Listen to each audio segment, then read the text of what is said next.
March 27th, 1961. Jackson, Mississippi. The morning is cold. There is rain on the way. And in this city, in the most aggressively segregated state in the Union, 9 young black students are walking toward a public library.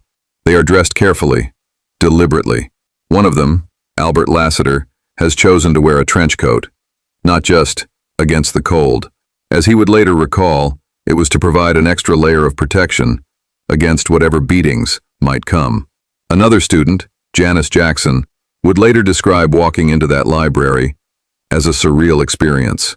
It was like I was lifted out of my body or something.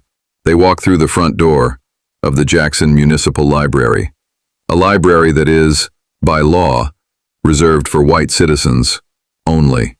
They find their books, they sit down, they begin to read. A librarian calls the police. The students do not move.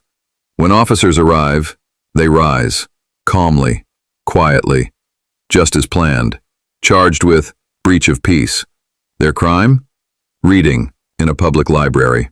These were not random activists pulled off the street.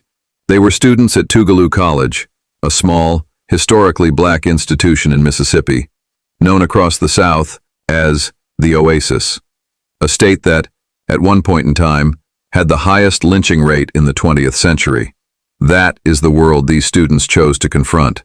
They had been guided by Medgar Evers, the NAACP's first Mississippi field officer, a man described by those who knew him as energetic, committed to bringing about integration in public facilities.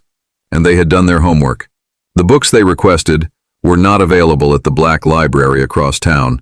The argument, "You have your own library," had been destroyed before it was even made. Archivist Tony Bounds puts it plainly. Why can't I go in and read a book? It comes back to that. The simplicity of it all.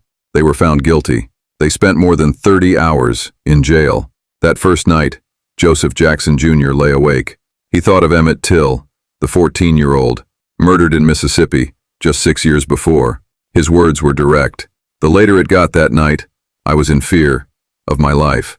Outside, black students from Jackson State began protesting in support. Police met them with billy clubs, tear gas, and dogs. When the 9 appeared in court, 2 days later, police attacked the crowd gathered outside. Medgar Evers himself was beaten.